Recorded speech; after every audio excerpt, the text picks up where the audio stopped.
Hey, thanks for dropping by to the Planners on Purpose podcast, created by Naomi Tucker, CMP. Now, this space is for the event planners to encourage and empower you so that you can fully live your life on purpose. So before we dig in, please take a moment to subscribe so you get future shows. Now, here she comes, your host, Naomi.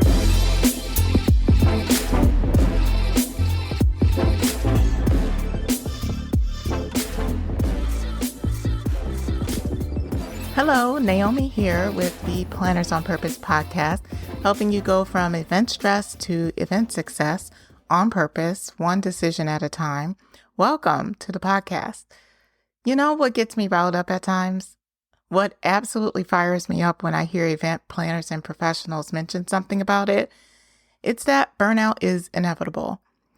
Event professionals can talk a good game and tell me what they know about how they should take frequent breaks, rest, go on vacation, often, etc. But when the rubber meets the road and when they have to make those intentional decisions that will help them to prevent that future burnout, they fall short. For example, they say, Naomi, I just can't say no. Well, my boss needs me to do that event.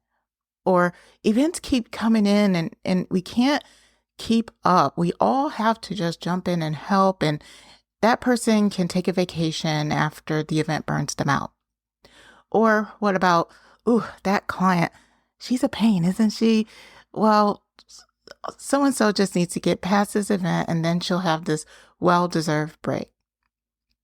And the kicker, some folks say, burnout is going to happen in this business. We work hard and we play hard. So burnout is inevitable. If they can't put in the tough work in this business, then they're not built for it. And they just have to go and get another job. Either suck it up or deal with it. Burnout comes with the job. It's inevitable. It's inevitable. So the question is burnout inevitable? I'm here to tell you that it doesn't have to be. Burnout doesn't have to be inevitable. It's certainly always possible, but preventable. You might be asking, how? Well, I like to put forth that perhaps we take a look at how we look at burnout, meaning what falls into this burnout bucket, because we are in an industry that does involve a high amount of pressure. Essentially, we're being hospitable to the masses, and that's not easy, right? We also don't want to go around calling everything burnout when as an industry, we need to do better with boundaries, better with handling conflict, and I can go on and on. But understanding burnout is important as it's the number one occupational risk of today. It's a 3-part syndrome, an actual syndrome of exhaustion, cynicism, and inefficacy, resulting in the wear and tear of work and personal demands. With burnout being associated with 40% increased risk in developing coronary heart disease, we need to get this right. So let's clarify what burnout is and what burnout isn't. Burnout isn't the stress you experience from having to meet a deadline or a tough conversation that you had to have with the customer. Burnout isn't when your boss gives you an event that you'd rather not have. In other words, burnout isn't just that you're stressed while planning an event or leading a team. The stress happens and it does come with the job. However, if it's left unchecked, it can lead to complete and utter exhaustion of your work, which is burnout. Burnout is despair. Burnout is cynicism and disengagement. In Japan, the word karoshi can describe burnout, which means death by overwork. That's pretty sobering. Burnout is the unchecked destination after the constant, unreasonable, consistent pressure and stress. So you can see how burnout is a second cousin of stress and the first cousin of overwhelm, because they all can be so interrelated that it's even more important that you have to be aware of your situation and of your stressors. Like, why are you anxious or drained? At what point in your work do you feel that hint of exasperation or overwhelm? Is it all the time? Are there specific people, whether it be partners or coworkers, that significantly drain your energy and dampen your light? How many times can you be on the road before you burst into tears of exhaustion? These are all questions that can help you identify your stressors, but identifying your stressors is the first step. I remember when I was working towards getting my CMP, I'm not sure why I took on so much at one time, but I did. I said yes, and yes again. Yes to getting married, and sure, let's plan it in the same season I'm getting my CMP because that makes sense, right? No problem. Yes to moving to another city during the wedding planning process, and yes to an exciting opportunity that meant I was planning over 200 events a year. No worries, I've got this. What? So what did I learn? I learned I needed to have healthy ways to manage my overwhelm when overwhelm happens. Was I burned out? I might have said that I was back then, but maybe not. Was I overwhelmed? Absolutely. Because overwhelm, it can be a good thing and it can be a growth thing. What do I mean? Overwhelm doesn't always mean that you should give up or quit. It's an intense emotion you feel all of a sudden, and it's usually brought on by your to-do list growing or one big situation being brought upon you. Overwhelm points to resistance or judgment, both of which can be in your favor or can help you grow. Overwhelm can mean that you're about to level up and you're taking your life to that next level, perhaps a promotion or another opportunity. So you need to ask yourself, are you ready to step up to the opportunity of growth that your life is presenting you right now?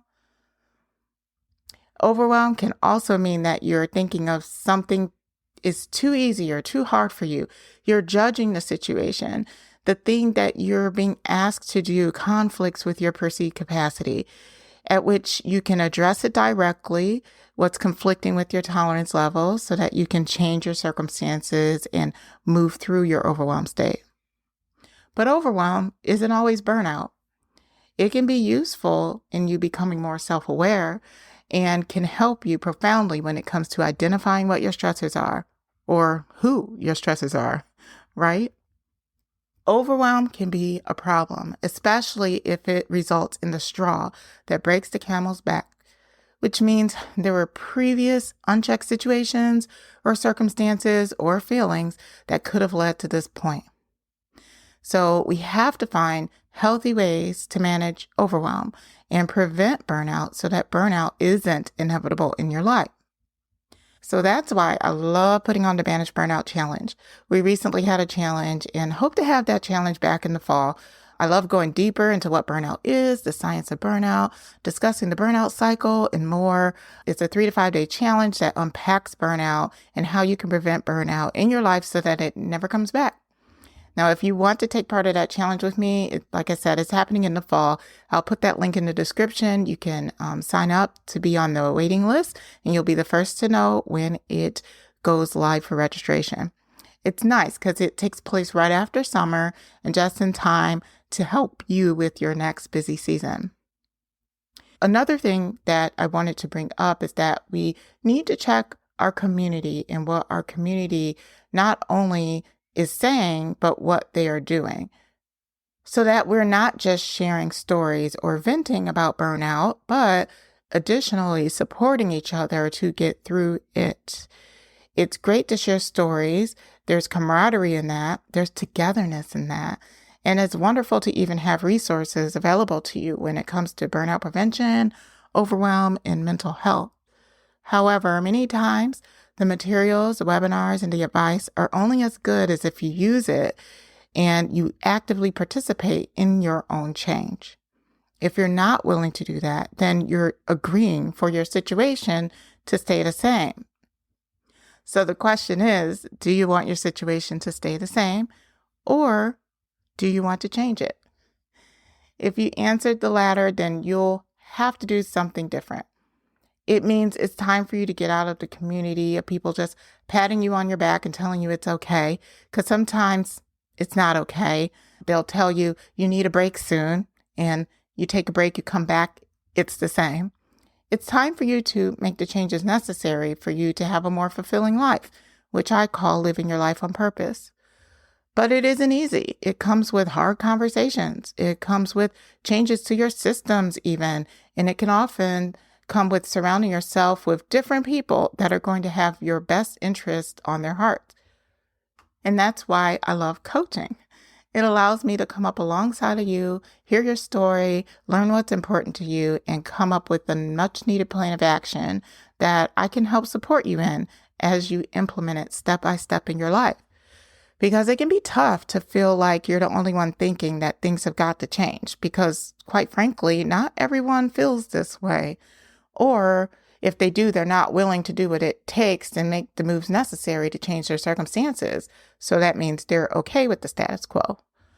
But if you're listening to this and you're nodding your head, then you just may be ready to do something different and take the next steps. Because burnout, it doesn't have to be inevitable in our industry. It shouldn't be, because we can change that perception. But it takes many of us doing something different to change the culture. And that starts with you. Become more self-aware, make the changes you need, and even contact me. I would love to work with you. I'm even leaving a link in the description for you to book a purpose call with me if you're interested in learning more about what my coaching entails and what the coaching process looks like. But friends, let's change burnout by being intentional about who we work with, decisions we make, how we book our calendars, what we say. There's so many aspects to this thing. It can go deep. But let's go on this self-discovery journey together and be the change we want to see in our industry. I hope you enjoyed this episode. It's a subject that's near and dear to my heart because I don't like to see many of you struggle with burnout. I've been there myself, but it's a necessary conversation. Book that purpose call if you want to learn more about how not to have burnout be inevitable for you. I wish you a good morning, afternoon, good night, wherever you are. Until next time, stay on purpose. Well, that wraps it up for this episode. If you enjoyed the conversation, hit the like button and tell us how much you enjoyed the show by leaving a message in the comments. Thanks for listening, and we'll see you next time.